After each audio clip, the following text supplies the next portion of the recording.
Hey, what's up? Hope y'all been doing well. In today's video, I'm going to go over some reasons why your art still sucks. Those are your words, not mine. The thing is though, my art sucks too, so it's all good. We can get through this together. For each one, I'll give some things that you can use to try and avoid these things. If any of these apply to you, let me know in the comments, and if all of them apply to you, then just give up now. I'm kidding, there's still hope for you too. If you're returning to the channel, welcome back, and if you're new, don't forget to like and subscribe because it really helps my self-esteem and it's been a rough week. And now let's get to the video.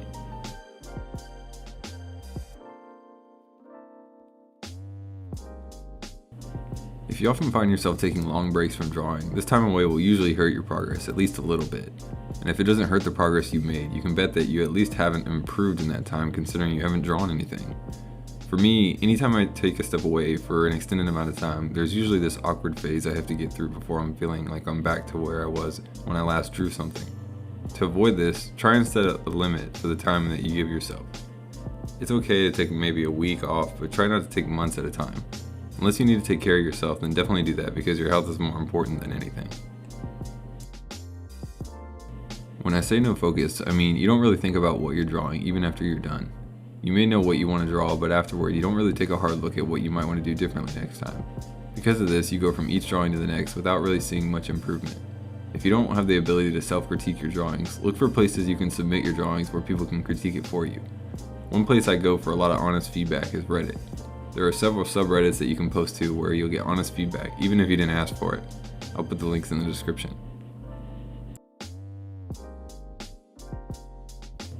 For me, I had a lot of weird rules when I started as a young artist. One of the weirdest for me was that artists don't erase. This was a rule instilled in me by a high school art teacher of mine. Maybe I misunderstood the lesson he was trying to teach us, but I feel like for a while this hurt me as an artist. To me, it meant anytime I felt the need to use an eraser, it meant I wasn't a good artist. That kind of stuff killed my confidence as an artist. And it's kind of funny looking back considering how many times I'll erase and redo a single line in my drawings now. If you have any rules like this, just know that there are no rules in art, other than the fundamentals obviously. As long as you can learn something from each piece you create, that's all that matters. I feel like social media is one of the best and worst things to happen to artists. It's great because it gives us an outlet, but it can also really hurt an artist's creativity. It's too easy to get discouraged because something you worked really hard on doesn't get the amount of likes you thought it would. On the other side, if something you draw finally gets a lot of likes after you try something different, it may prevent you from wanting to try other things and experiment as an artist, which can hurt you in the long run. If you find social media is hurting you in this way, try taking a break from it. It's better to keep drawing and trying new things than it is to try and stay consistent on social media. When you draw, do you just feel like you're kind of winging it? If you don't have a good understanding of anatomy, are you using references? I'm sure you've heard the saying, perfect practice makes perfect, and this holds true for art. If you're wanting to improve your art, you need to make it a point to focus on the things that will improve your art. It's okay if you just want to draw to have fun, but if you're trying to take your art to the next level, you need to have times where you're doing drawing exercises and really practicing the things you want to get good at. Another thing a lot of artists do is avoid the things they aren't good at. For me, that was drawing females. So last year, rather than continuing to avoid drawing them, I started drawing nothing but females for a little while.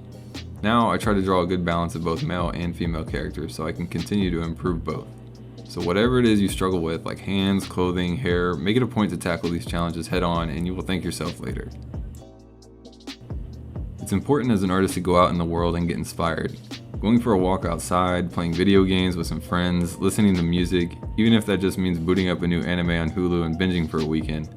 At the very least, I'm sure it'll inspire you to create a really cool fan art piece.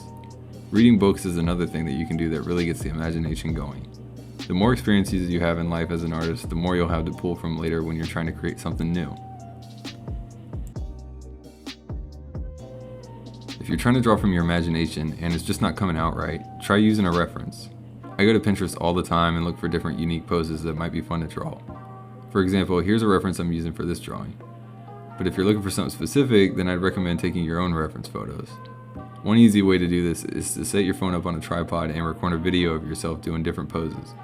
Then go back and watch the video and take screen caps of the different poses you like through the video. This is a lot easier than just taking individual pictures of yourself on a timer, unless you happen to have someone that can take them for you. A lot of artists, myself included, are guilty of binging art tutorials like it's a new hit series on Netflix. If you find yourself doing more watching than drawing, then you know what I mean. Learning from YouTube is great, but there's a time when you just need to put on some lo-fi beats and draw something. If you find yourself hung up on something specific like shading or color theory, maybe check out a couple videos, but then immediately try and apply what you learned. Self-doubt happens in all artists at some level, but it's how you manage this self-doubt that can make or break you as an artist. It's easy these days to compare yourself to other artists and get discouraged, but you have to realize that not everyone as an artist has the same path. So the only person you can compare yourself to is your past self. So every now and then, make it a point to go back and look at some of your older art and see how far you've come. That's all I have for today's video. Enjoy the rest of the video where I finish up the drawing, and let me know if you have any questions or suggestions for future videos. I'll see you next time. Peace.